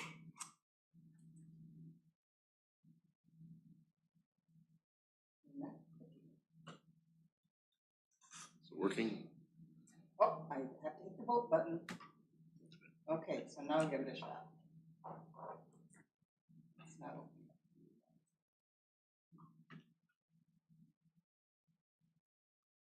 I wasn't ready for this. Let's do roll call. Yeah, do you want to do a roll call? Okay. I had it set up for the other question. Roll call vote. Okay, Stacy Hessel. Yes. Tweet Schuman. Yes. Kay Wilson. Yes. Steve Carrianen. Yes. Randy Newman. Yes. Mark Helwig. Yes. Mr. Duffy. Yes. Mr. Bissonnette. Mr. Savitsky. Yes. Mr. Van Etten. Yes. Mr. Haney. Yes. Mr. Righeim is gone. Mr. Kinsley. Yes. Mr. Buckholz. Yes.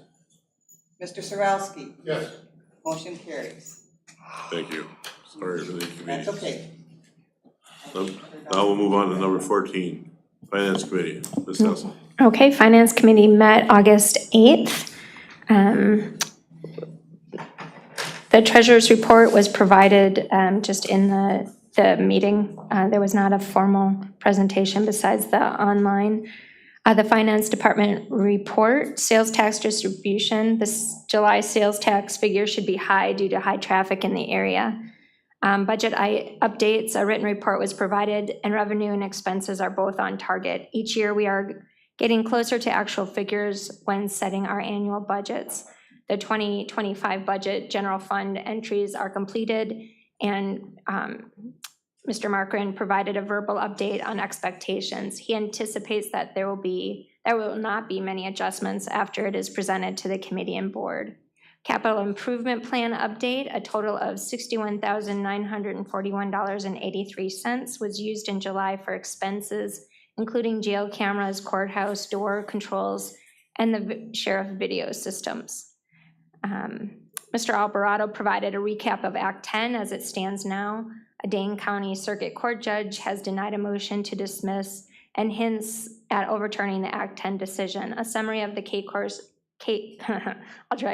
the court case will be included in the packet. This is still in the preliminary stages at Dane County. Investment updates, written reports were provided showing a total year-end to date interest earned of $621,549. Our recent look in a CD resulted in good decisions since rates dropped right after. We did get the EMS ambulance report. It was provided by Mr. Markran, and in the last 3 months, the aging report has improved. Average calls per month remain consistent, and amount billed per month is down slightly. John Fromo continues to work with the billing company to ensure we are billing at the right rates. We are seeing progress in the percentage collected per month. The income statement is showing $86,000 loss at this time. Mr. Markran reviewed the new county month-end report. The radio communication project update, Mr. Alvarado provided a brief update and advised that a presentation will be made to the full county board, which we all heard tonight, and we adjourned. Any questions for Ms. Hessel? Ms. Wilson, do you have a question? Oh, I'm sorry. Thank you, Ms. Hessel. Economic Development Extension Committee. You get me again. Sorry, John left, so I'm winging it. Okay. So the Economic Development Committee met August 5th, and the fair is going on this weekend. So it started tonight and it runs through Sunday. So that's exciting. I hope all of you attend the fair this weekend. University of Wisconsin Extension Department report. They reported that the budget is done, the marketing and communication position is now opening for applications.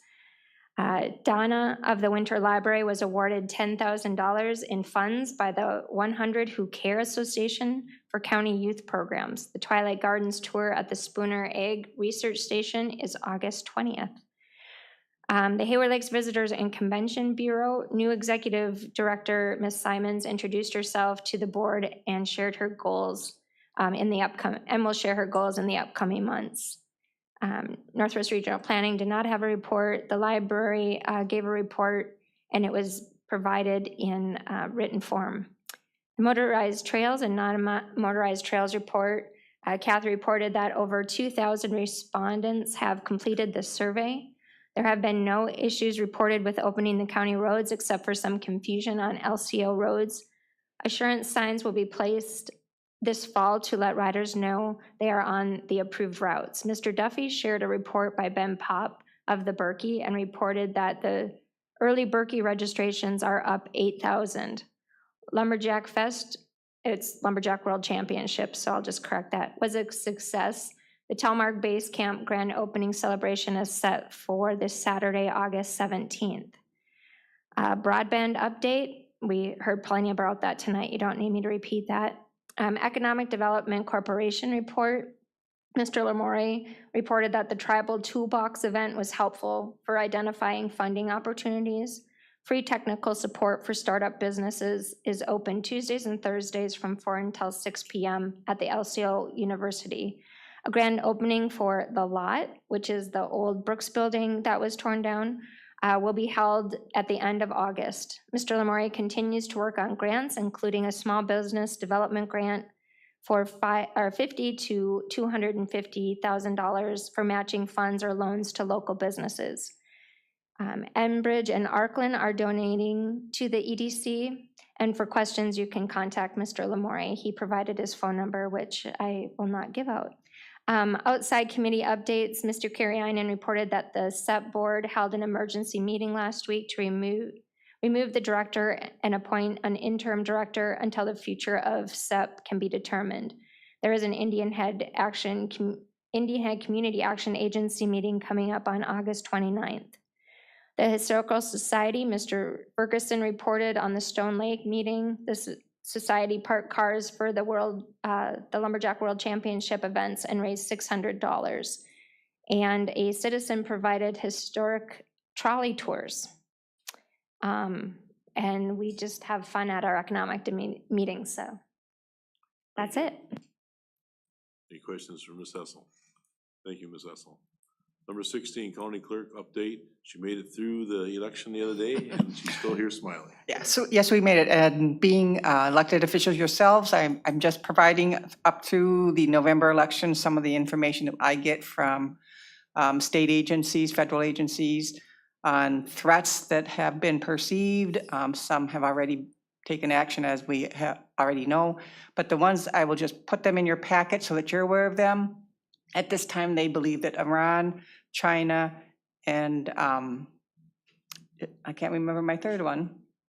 Russia are the three main players in trying to sway our opinion both directions. So those are just going to be in your packet, and I'll just keep sending them until we get through the November election.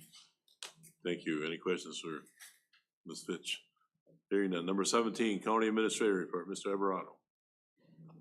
Sure, the first thing under there, I'll just take that up, the resolution supporting a realistic federal definition of rural. So this is what I would call, like some of the other resolutions we've done tonight, kind of an influence resolution, where we're putting a resolution to the board asking to take a position.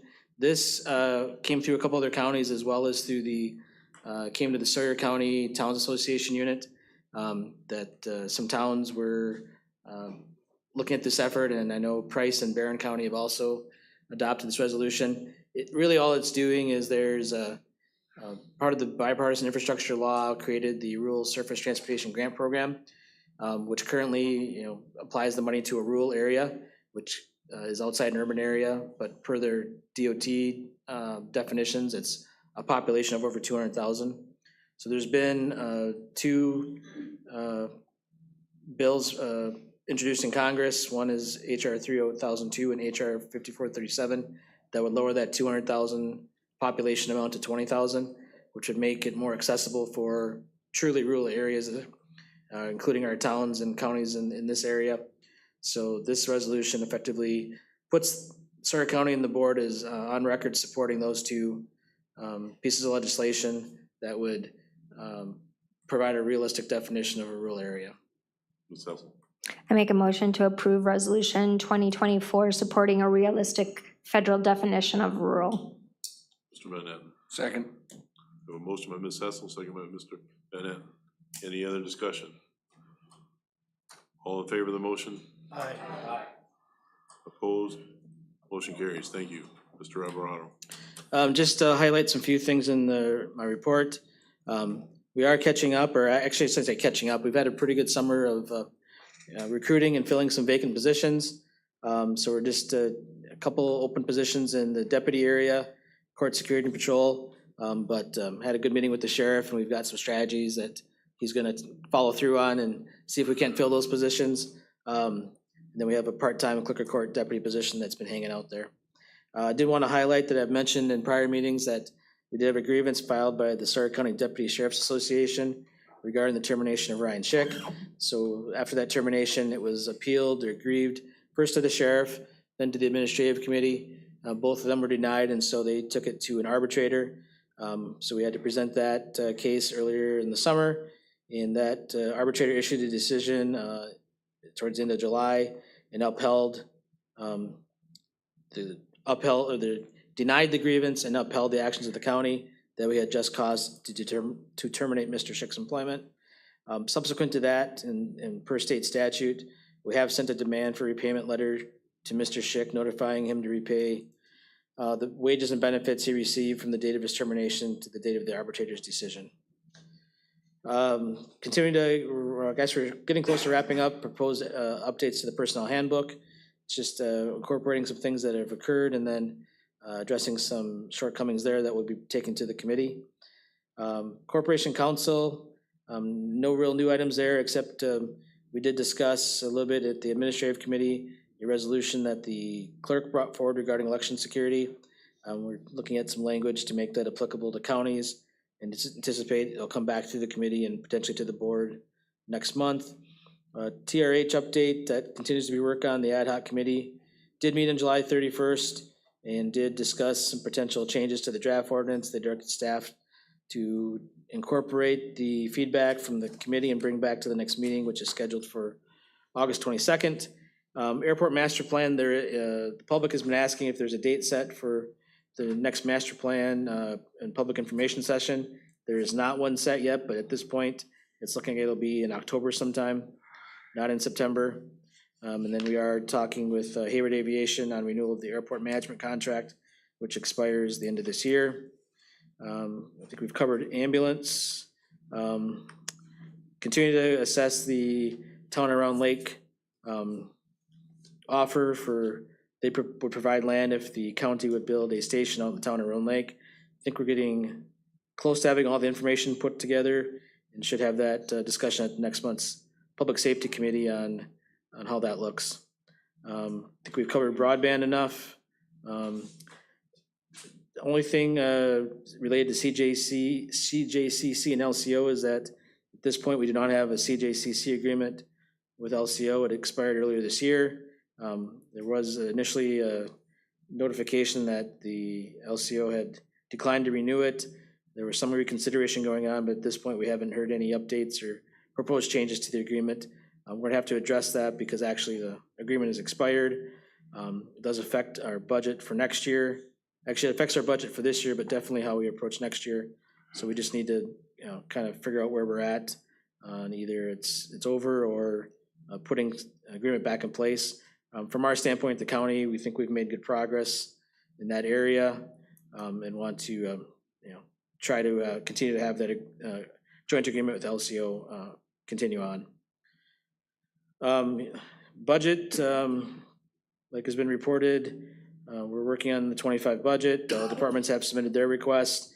We're reviewing those and scheduling some department meetings. There are a couple new position requests that we're reviewing and going through the support provided by those departments to justify those positions. Also, starting to work on benefits for 25, including health insurance renewals and options for benefits next year. And I think facilities, we're making a little bit of progress there with getting some small projects completed. The painting is, I think, pretty well done. The DA's secure window is in progress and should be complete shortly. And then we move on to the clerk of court and moving Justice Point into a bigger office. Act 207 I've referenced a couple times. That was passed this spring. That's gonna change, again, how the county handles tax deeds and the timeline for selling them and the requirement that we do have to sell them and determine their fair market value. So it's gonna result in some changes in that area that we're working on with the treasurer. Any questions for Mr. Alvarado? Maybe just one I don't have in the report, but subject to the public comment in the enforcement of the animal control ordinance. I've talked to some of the board that have inquired, and I've talked to Mr. Buckholz about having it on the public safety agenda next month. And he's agreed or would like to see it there as well. Very good. Thank you. Number 18, board appointment committees. This is special committees. Anybody wants to share something with the rest of the county board? Mr. Schuman. Yes, I will. Sawyer County, Lac-Courte, Namakagon Transit met today, as we do every month, at the Transit Authority Building on Highway B. Currently, the transit employs 30 employees. We had one driver retire this month after 26 years of service. Sawyer County Lac-Courte Transit has continued to stay within our budgeted amount, but we have submitted a increased proposal for 2025's budget. We will be closed for all services on Friday, August 23rd for an all staff training day, and our ridership from January of '24 to July of '24 has increased by almost 1,400 rides from the previous year. So that was submitted by Ms. Carrie Saban, our transit manager. Thank you. Ron? How many buses do we have? All of them are out. Yeah. Oh, I still have- 12? 20 of them? I know they took some off the, operating list because of the mileage, but they have like 8 or 9 new ones coming, and they can't get them until we were told today, March. So, I mean, they're trying to keep the ones that are on the road updated and keep them going until we can get the new ones, but that's how many we have. Yes. I just want to state from the CJCC, that as Mr. Buckholz stated earlier, that the jail population has gone down, and that's a direct reflection on how the Justice Point people, how they've been doing their job and really making a difference in the jail and the court system. Anybody else have anything, sir? Also, the CJCC meeting, I took some notes. 3 things: they encourage funding for the diversion cases during this upcoming budget season. They said distribution of Narcan is on the rise in the county, and they are looking forward to the future establishment of the juvenile diversion courts. Also yesterday, with my short time being on this board, was the first time I was ever told to bring my work gloves to a meeting. The Sawyer County Fair Association put me to work yesterday. Of course, I open up today at 5 o'clock. So they asked me to encourage all of you to attend. Tonight it's only $1. Of course, it's already 8:30 when none of us are gonna go probably. And but the next couple of days, tomorrow is Bulls, Bronx, and Barrel, so dust off your cowboy hats. Saturday, figure 8 autocross is at 7 p.m. and Sunday is the Dirt Dash, that's at 1 p.m. So. Thank you, Ms. Hessen. And just a highlight on that, we all know of Chuck Albart's passing. He was on the Fair Board for 65 years. He was also a Lion for 30 years. Both are represented at the fair, and they will be honoring him both Friday and Saturday. Anybody else want to share? Do we get to ride the horses? Yes. I've got one or 2 things. Indian Head Community Action Agency Board meeting is, the next meeting is August 26th, not August 29th, as I think I incorrectly stated at the Economic Development Committee meeting. And also the orientation meeting is now set for September 12th with Indian Head. And as far as Northwest SEP goes, the board voted not to renew the executive director's contract.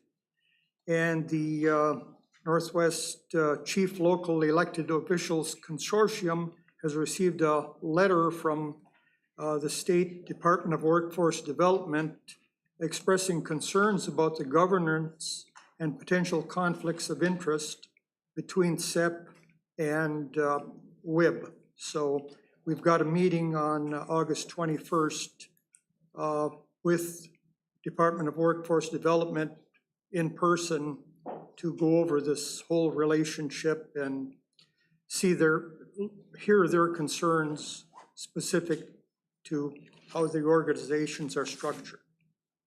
Thank you. Anybody else? A question then, Steve. So what happens to the $5,000 that we promised, that we approved last month? To be determined. Okay.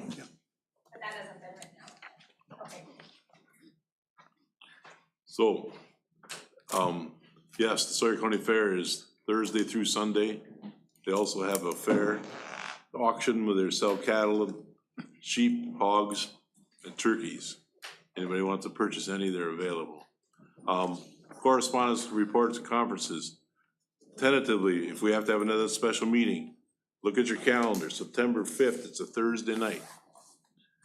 Also, before we can have that special meeting, we have to have signatures from the county board members stating that, yes, they want a special meeting. And we've done that in the past by sending out emails. 10 days. 10. Okay? Yep. So look for that coming, because If she sends that out, we'll have to have approval to do it prior to that meeting. Anybody have anything else? Thank you for your valuable time. Thank you, folks, for coming to present. Meeting adjourned. This one.